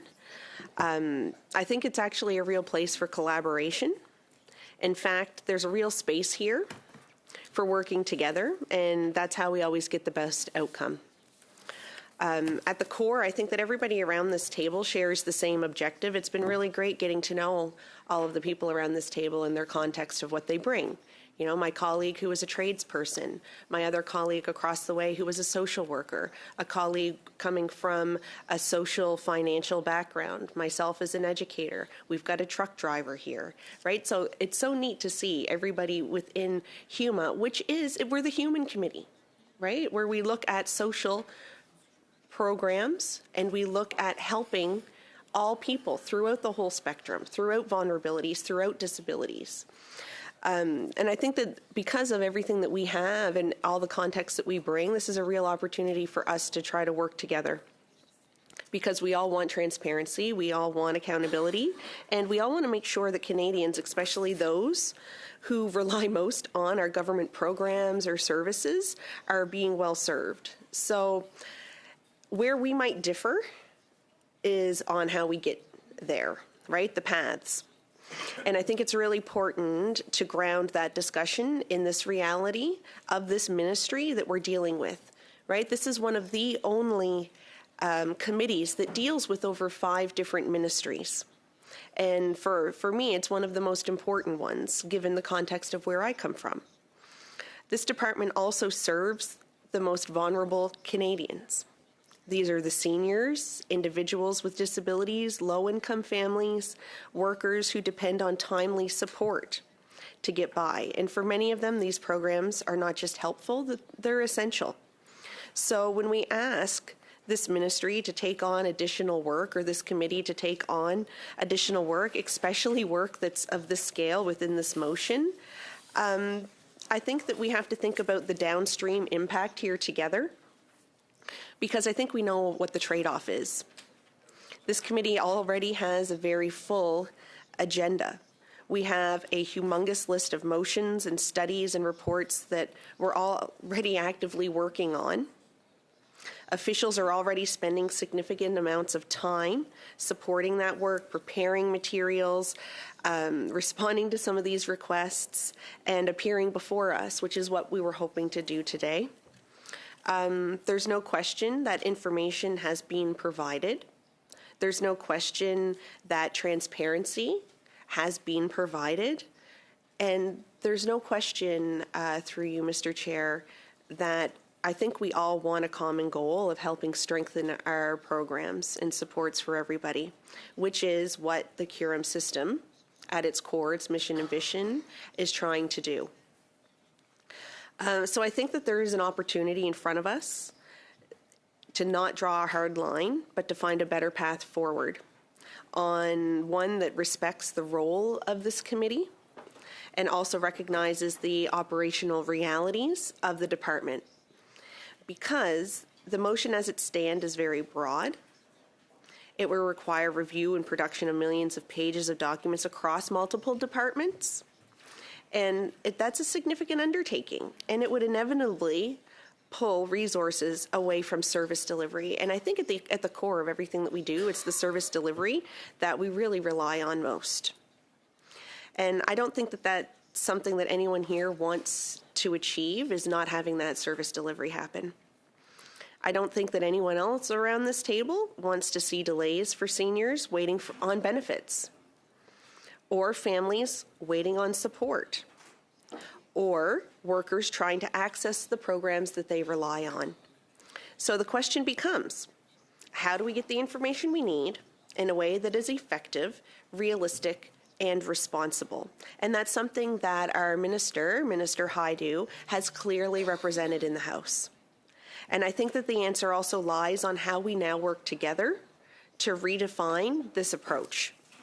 Maybe it means narrowing a scope or focusing on some specific timeframes, Ms. LaRouche. I think that if we looked at specific types of documents, I think that because it means phasing the request, starting with a smaller targeted set of materials and then building from there what's needed. But it means adjusting timelines so that departments can respond without compromising that service delivery. Because I don't think everyone around this table, my colleague from across the way here, Ms. LaRouche, I don't think at the end of the day we all want the same thing, which is to help with the service delivery. And we all have recognized that some of the seniors have had their service delivery disrupted. And the minister has clearly acknowledged that, provided information in regards to how and why that happened and reasoning, and has also forged a plan on working in the future and helping those that did get caught up in this really large system. So I don't think I commend you on wanting to help all of the vulnerable people that might not have received their OAS, but I also want to say that requiring hundreds of hours worth of document production on a system that we knew was 60 years old and was clearly needing a technology reboost, sometimes there are ripples in the stream. There's also options here to keep the spirit of accountability intact while making the progress more workable. Because at the end of the day, this isn't about asking for the most information possible.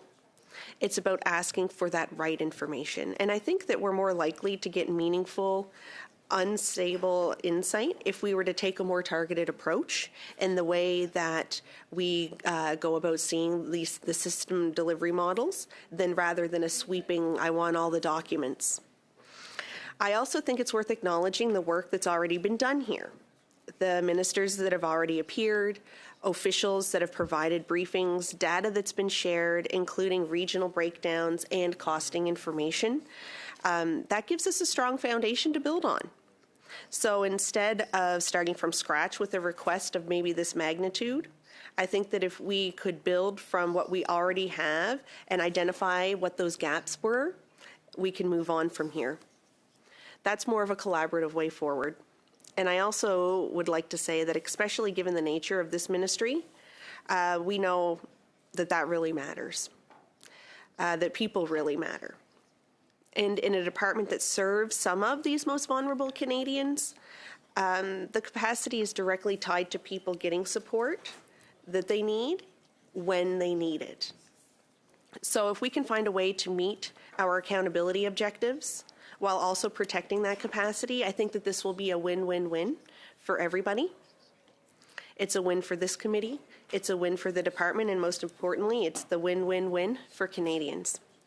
I'd also like to encourage colleagues to see this as an opportunity to work together, to redefine this motion and work out some of these requests, and to make sure that what we're asking for is both meaningful and achievable. Because when we want the same end result, the question is, how do we get there? I'd also like to mention what we're already asking for. So this isn't a neutral type of department in the machinery of the government. This is a ministry that serves some of the most vulnerable people in this country. These seniors are relying on timely benefits to cover some of these basic costs. These are individuals with disabilities navigating very complex systems to access the supports that they need. Some of these are low-income families that are trying to stay afloat.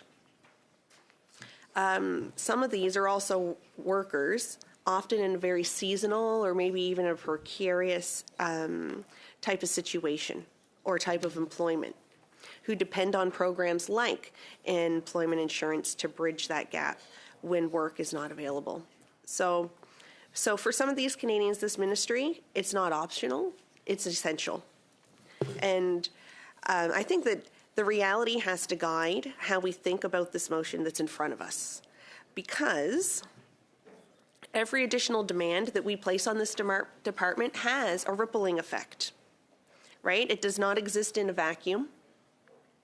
When we ask public servants to redirect their time and attention towards compiling massive, massive volumes of documents, millions of pages across multiple departments, we know we have about 4 or 5 different ministries within this committee alone, that we're also asking them to then step back away from the very work that directly supports Canadians. It's a trade-off, whether we acknowledge that or we don't. And I think that, to be honest, we need to think about that. So we're also talking today about excess capacity here as well. So this department is already under pressure. It's already managing very high volumes of applications, inquiries, and program delivery demands. It's already working to improve service standard times and responsiveness for Canadians who, quite frankly, they can't afford those delays, which is why our minister very plainly said during a lot of the different question periods to all Canadians that if you are experiencing a disruption in your OAS payments, to please reach out to your MP or to please reach out to her directly. So now I'd also like to emphasize one other thing that had been raised earlier, because it bears repeating in a stronger term. This committee already has a significant workload within its file. We have a very long list of motions from all the different parties represented here. We have studies and reports that we're trying to actively work through. Officials have already dedicated considerable amounts of time to supporting this committee work, preparing materials, responding to some of these requests, appearing before us, and providing detailed information when asked. This isn't small, quite frankly, it's humongous. And I think as a member of parliament, this is one of the things that caught me off guard the most was the committee work. I have 4 university degrees, and I don't think that I've ever read more in my life. What are my degrees in? Well, I have a pre-medical biology degree. I have a post-secondary professional studies degree. I have 2 university fellowship degrees from Memorial University in education, teaching and learning, specifying in rural policy and economic development. And I also have a degree in international leadership and comparative education. So thank you for that question from my colleague across the way on what the heck are your degrees in? Those are those. Every item on that list comes with its own set of expectations and timelines. So when I talk about the amount of reading already and preparation for a committee like this, that's amongst all these different ministries, it's really important that we do the time and do the diligence and get the work done. It does not replace any of this existing work. It adds to that. It stacks up upon ongoing studies, ongoing reporting requirements, and ongoing requests for information. And all of that work is being supported by the same kind of pool of public servants within that finite system. So in terms of the reporting, the amount of documents that the motion is at hand, it's about capacity, right? And that it's a capacity issue as well. So we continue to want to expand the scope of what we're asking without acknowledging that there are limits to what can be delivered. At least within any reasonable time frame, 30 days, that's a very tight timeline in terms of what you're requesting. At this, I think that the principle of proportionality also becomes very important. Yes, committees, they've got a right to request documents, right? All members have a right to request documents, but I think that it needs to be focused and that they need to be grounded in an understanding of operational realities. This motion clearly is not targeted. It casts an extremely wide net. It will require our officials to comb through millions of different types of documents, access different departments to identify anything that might fall within its scope. It would then require these documents to be reviewed, redacted for privacy and legal considerations, then translated into both official languages, and then compiled for production, and that's an enormous task on a good year, let alone in a 30-day motion. So when we pair that with some of the existing workload, when we consider the humongous list of motions and the reports that are already in progress, it becomes very clear that it's just not ambitious. It's unrealistic. Unrealistic in terms of timeline or in terms of cost. And when I say cost, I mean cost to Canadians. It's not realistic in terms of the impact on that service delivery. I also think that it's important to acknowledge the work that's already been done within this file, where we've had, that context really matters here, where we've had our Minister Lightbound already testify to this. We've already had our Minister Haidu already testify to this. Officials, they've provided other testimony throughout multiple departments. There have already been technical briefings. I believe our minister offered multiple technical briefings to all party members, who I think even Ms. LaRouche actually attended. So it's not insignificant. That is a meaningful level of transparency and engagement. So again, I think that we have to ask, what is the incremental value of requesting millions of additional pages of documents beyond what has already been provided? Will it genuinely enhance our understanding, or will it simply create a volume of information that is difficult to process, time-consuming to produce, and costly to compile? Because more information is not always better information. That's what I always used to tell my students when I taught. Because, in fact, overly broad requests sometimes obscure rather than clarify. They can bury key insights under mountains of paperwork. making it harder, not easier, for committees to do their work effectively. Target approach, though, on the other hand, zeroes in on specific information that's actually needed. It can be delivered more quickly. It can be analyzed more effectively. It can be analyzed in a more timely fashion. And it can achieve the goal of accountability while also not imposing unnecessary strain on a system that's already heavily burdened. So that is the balance I think that we're all trying to strive for here. And I'd also like to say that Canadians expect us to be responsible, not just in how we hold government to account, which I completely agree with, but in how we use public resources. This motion would cost millions of dollars to implement. It is not speculative that the reality of this level of effort required to fulfill it goes beyond what I believe they're actually asking for. And at a time when Canadians face affordability challenges and when they are expecting better and faster service from government, we now need to be mindful on how we allocate those resources. Every dollar spent on compiling documents is a dollar not spent on improving services. Every hour spent reviewing records is an hour not spent helping someone access to a benefit, resolve an issue, or get the support that they need. And that's what I feel is opportunity cost. In a ministry that serves some of the most vulnerable people in our country, that opportunity costs even more. Because the margin of error can be even smaller, the consequences of delay can be greater, and the expectation that government will be here when needed is higher.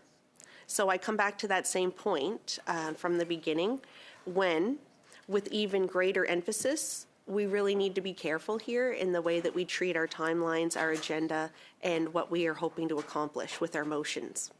Being thoughtful, being realistic. We already have a significant body of work before this committee, a humongous list of motions, studies, reports that require attentions. We already have ongoing engagement from our ministry, from our officials. I believe we have some ministers coming in a couple of weeks on another topic. We already have information that has been provided in good faith. We've already provided all the party members and members of parliament with transparency sessions so that it allowed the minister to break down, what were those specific areas as to how some of the data didn't get pulled into this new system. And it's saying that it's not a perfect system. They're in the process of updating something that's 60 years old, and there were going to be, unfortunately, some people through those cracks. But our minister very clearly and transparently said that if there are people or some seniors that did not get their OAS payments, to directly contact either your member parliament or contact her directly, and they can get that money to you. So the question right here is, what's the right way to go about doing this, and what's the right thing to do, which I think that the ministry in this case has demonstrated already. In my view, asking millions of pages of documents, across multiple departments with an already unrealistic time frame, while the ministry is already under pressures, serving some of the most vulnerable Canadians, it's not the right approach. There are some specific gaps, right, in the information that we have, and let's identify some of those. If there are particular documents that would help clarify an issue, let's request them. If there are timelines that need to be adjusted to reflect operational realities, let's adjust them. Those are constructive steps. But maintaining a motion of this scope without refinement or risks doing more harm than good. It risks diverting resources away from service delivery. It also risks overwhelming both departments and this committee with volume rather than insight, rather than action.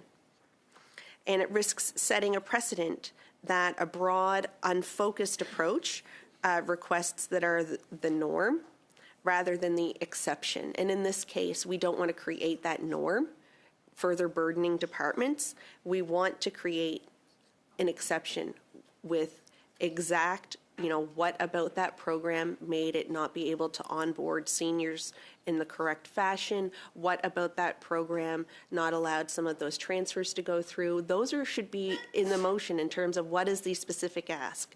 Not let's take every single amount of information regarding the department, throw it in a box, redact it, then translate it, then compile it for us within the committee.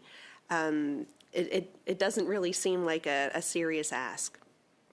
It risks overwhelming the department, this committee. It risks setting that the precedent that broad, unfocused requests are the norm rather than exceptions. And I think that we can all do better than that as a group. I think that we can uphold that accountability while also respecting capacity of the system and the needs of Canadians. And in a ministry like this, I think that this ministry supports some of our most vulnerable constituents and our most vulnerable people. And that balance is really important and it's essential. So with that matter, I think that if we can look at some of those, what are some of those specific things that you're looking at that didn't bridge that gap from the creation of this new onboarding and data system? What are those actual specific gaps that didn't allow that transfer of information system? I think those are types of service delivery models that need to be implemented in a motion such as this, and not just a swath of everything that say, for example, anything that might have Curum or technology or updating or data in a document to then pull. So we also have to remember too, you, after getting all of that information, have to use the resources within your own office to then go through and see for yourself what are some of those different service delivery models. So capacity. Sorry, Chair. Of resources, is it the will of the committee to adjourn? No. Suspend. So the committee will suspend to the call of the chair. Suspend.